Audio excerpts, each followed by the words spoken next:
সেই কখন থেকে পা ঝুলিয়ে বসে আছি। গ্রামের মানুষগুলো সব কোথায় যে গেল? সকাল থেকে কারো ঘাড় মটকায়নি, হাত কেমন সুরসুর করছে। শাকচুন্নি যখন তেঁতুল গাছের চূড়ায় বসে এসব কথা বলছিল, তখনই গ্রামের মেয়ে সীমা সেই রাস্তা দিয়েই হেঁটে যাচ্ছিল।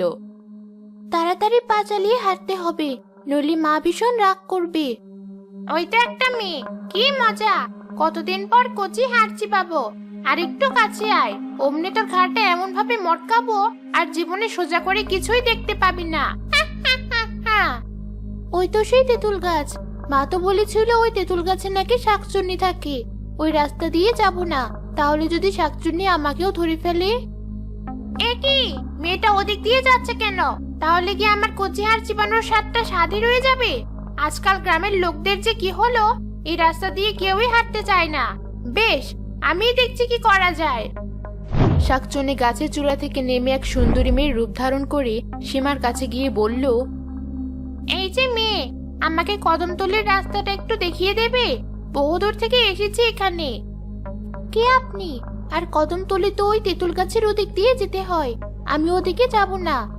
কিন্তু কেন? বড় বিপদে পড়ে তোমার কাছে সাহায্য চাইছি। তুমি যদি আমায় রাস্তাটা দেখিয়ে দাও, তাহলে আমার হাতের এই আংটিটা আমি তোমায় দেব। সীমার শাকচুন্নির হাতের আংটিটা দেখে ভীষণ পছন্দ হলো। বাহ, আংটিটা তো ভারী সুন্দর। হ্যাঁ, এটা আমার বিয়ের আংটি। নাও, এখন থেকে এটা তোমার। শাকচুন্নি সীমার দিকে আংটিটা এগিয়ে দিতেই দ্রুত সীমা আংটিটি আঙুলে পরে নিল, সাথে সাথে তার শরীর মাটিতে লুটিয়ে পড়ল।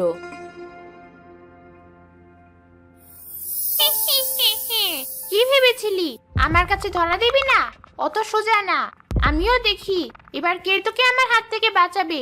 এবার আমি তোর ঘাড় মটকাবো, তারপর তোর কচি কচি হাত চিবাবো।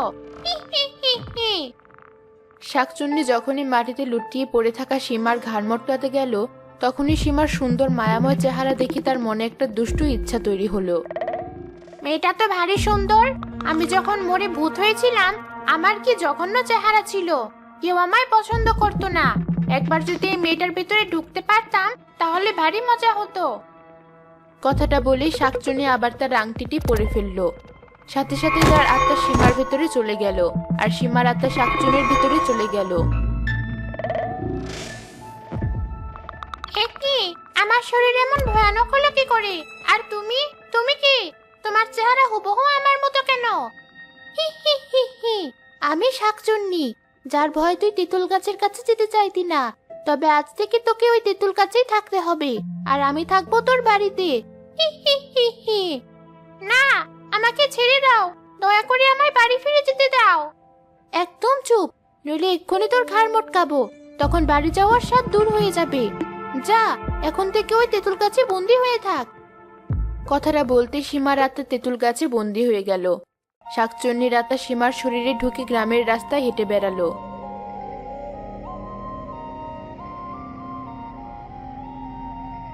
আরে সীমা, ওদিকে কোথায় যাচ্ছিস এই ভর দুপুরে বাড়ি না গিয়ে? শাহিনের ডাক শুনে শাকচুন্নি ভাবলো, তার মানে মেয়েটার নাম সীমা। বেশ, তাহলে এই লোকটার সাথেই ওর বাড়িতে যাই। কে রে, চুপ করে রইলি যে? আর তোদের বাড়ি তো ওদিকে না। আজকে তো রোদ আর গরম পড়েছে, মাথাটা একদম কাজ করছি না। আমাকে একটু আমার বাড়িতে নিয়ে চলুন না। সে কি, আমাকে আপনি আগে করছিস কেন? চল, আমি তো ওদিকে যাচ্ছি, তোকে তোর বাড়িতে দিয়ে আসবো। কথাটা বলেই শাহিন সীমাকে সীমাদের বাড়িতে নিয়ে গেল। তখনই শাহিনের শরীরে মানুষের গন্ধ পেয়ে শাকচুন্নির জিভ লক লক করে উঠল। মানুষের গন্ধে আমার পাগল পাগল লাগছে। মনে হচ্ছে এখনই ঘাটটা মোটকে হাড়গুলো চিবিয়ে খাই। এ কি মা, এতক্ষণ কোথায় ছিলি? সে যে সকালে গেলি, আর তো তোর পাত্তাই পাচ্ছি না। আর বলো না চাচি, তোমার মেয়ে এই ভর দুপুরে রাস্তায় রাস্তায় ঘুরে বেড়াচ্ছিল। আমি তো ওকে সাথে করে নিয়ে আসলাম। শাহিন এসব কি বলছে সীমা? হ্যাঁ মা, বাইরে এত রোদ যে মাথাটা কাজ করছিল না। দাঁড়া, আমি তোর জন্য শরবত নিয়ে আসছি। না মা, তুমি বরং আমার জন্য মাংস নিয়ে এসো। কড়াইয়ে যে মাংস রান্না করেছো। আশ্চর্য, আমি যে মাংস রান্না করেছি তা তুই কি করে জানলি? তোর বাবা তো তুই বাইরে যাওয়ার পর মাংস এনেছে। তুমি এত সুন্দর মাংস রান্না করো যে গ্রানেই বুঝতে পেরে গেছি। এখন কথাই বলবে নাকি আমাকে একটু মাংস খেতে দেবে? বা মাংস আমাকেও কিন্তু খাওয়াতে হবে চাচি। বেশ, দুজনকেই দেব। তবে আমি তো এইমাত্র মাংস চড়িয়েছি, রান্নাটা হোক। আমার তো দেরি সহ্য হচ্ছে না, আমাকে না হয় 2 টুকরো কাঁচা মাংসই খেতে দাও। এসব কি আবোল তাবোল কথা বলছিস? বেশ, তুমি যখন দেবে না আমি নিজেই খাচ্ছি। কথাটা বলেই সীমারূপী শাকচুন্নি রান্নাঘরে চলে গেল। কি আশ্চর্য কথা, মেয়েটা এমন অদ্ভুত আচরণ কেন করছে? আরে চাচি চিন্তা করবেন না, ও কি আর সত্যি সত্যি কাঁচা মাংস খাবে নাকি? ও আপনার সাথে মজা করেছে। আমি এবার উঠি। সে কি, এই না বললে মাংস খাবে? সে আরেকদিন খাওয়া যাবে। শাহেন সেখান থেকে চলে গেল। সীমার মাও রান্নাঘরের দিকে যেতে লাগলো। সেখানে গিয়ে সে দেখলো সীমা সত্যি সত্যি মাংস খাচ্ছে। এ কি, 1 কড়াই মাংস তুই একাই খেয়ে ফেললি? তুমি এত সুন্দর রান্না করেছো, তাই লোভ সামলাতে পারলাম না।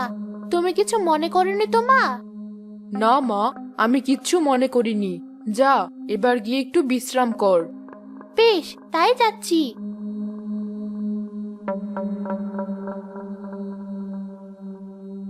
আশ্চর্য, আমার যে মেয়েটাকে জোর করেও কখনো মাংস খাওয়ানো যায়নি, সে আজ স্বেচ্ছায় 1 কড়াই মাংস খেয়ে ফেললো। ব্যাপারটা তো সুবিধার মনে হচ্ছে না। ওর বাবা আসুক, তারপর দেখছি।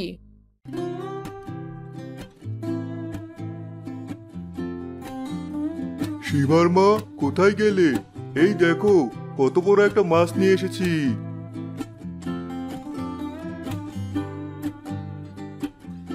এই অবেলায় এত বড় মাছ কোথায় পেলে?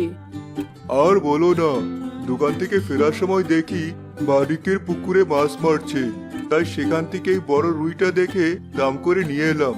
এক্ষুনি কেটে ফেলো দেখি, রাতে মচমচে ভাজা খাওয়া যাবে। আচ্ছা, তাই করছি।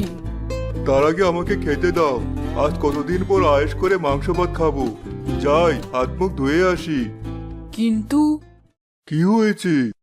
মাংস তো সব ফুরিয়ে গেছে। কি বলছো এসব?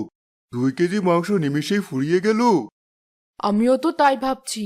তোমার মেয়ে একাই সব মাংস সাবার করে দিয়েছে। সে কি, কি বলছো এসব? সীমা তো মাংস খেতেই চায় না, আর আজ একাই 2 কেজি খেয়ে ফেললো। আমিও তো তাই ভাবছি। যাই হোক, তুমি হাত মুখ ধুয়ে এসো, আমি তোমায় খেতে দিচ্ছি। নাকে কেমন জ্যান্ত মাছের গন্ধ আসছে। কতকাল জ্যান্ত মাছ খাই না। এই বাড়িতে এসে বেশ ভালোই হলো, একটু আগে মাংস খেলাম, এখন আবার জ্যান্ত মাছ। সীমার শরীরে থাকা শাকচুনি মাছের গন্ধ পেয়ে দৌড়ে রান্নাঘরে চলে গেল। সেখানে বসে কাঁচা মাছটা চিবিয়ে খেতে লাগলো। তখনই জানালা দিয়ে সীমার মা সবটা দেখে ফেললো।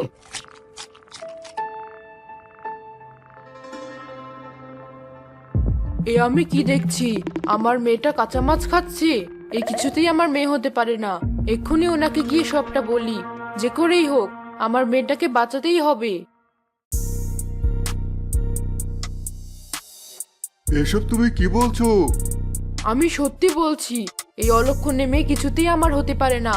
না জানি আমার মেয়েটা কোথায় আছে। যে করেই হোক, তুমি আমার মেয়েটাকে আমার কাছে এনে দাও। এভাবে কেঁদো না, আমি এখনই সাধু বাবার কাছে যাচ্ছি। উনি নিশ্চয় এটার একটা সমাধান বের করতে পারবেন।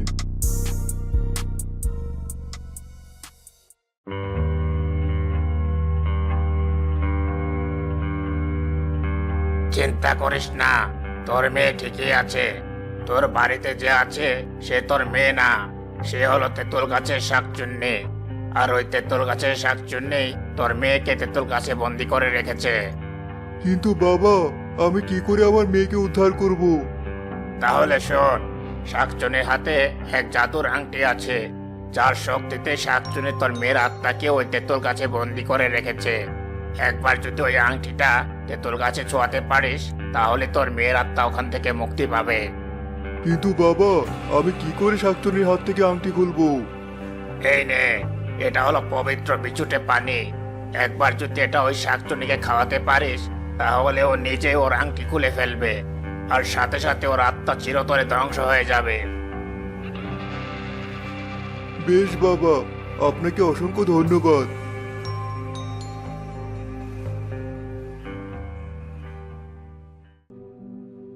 তোমার হাতে ওটা কি বাবা? সে কি মা, এটা চিনতে পারছিস না? এটা তো তোর সবচেয়ে প্রিয় খাবার, আখের রস। এই নে, খা। না, আমি খাবো না বাবা। আখের রস আমার ভালো লাগে না। এ তুই কি বলছিস? সত্যি কাল দুপুর থেকেই দেখছি তোর হাব ভাব কেমন অন্যরকম। সত্যি করে বল তো, তুই আমারই মেয়ে তো? কি যে বলো না মা।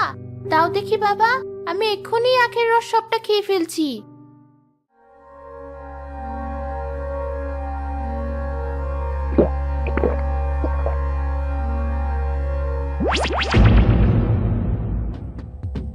জ্বলে গেল, আমার সারা শরীর জ্বলে গেল। শয়তানের দল, তোরা আমায় কি খাওয়ালি? আমার সারা শরীর জ্বলে যাচ্ছে। আহারে, তোমার জন্য ভীষণ মায়া হচ্ছে। তবে সাধু বাবা বলেছিল, একবার যদি তুমি তোমার আংটিটা খুলে ফেলো, তাহলে তোমার সব যন্ত্রণা নিমিষেই মিটে যাবে। সত্যি বলছিস? এক্ষুনি আমি আংটি খুলে ফেলছি।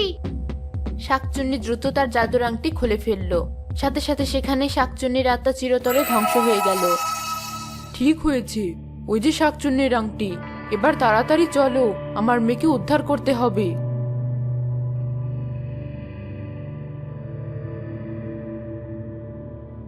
শাকচুন্নির আংটিটা নিয়ে সীমার মা ও বাবা দ্রুত তেঁতুল গাছের কাছে রওনা হলো।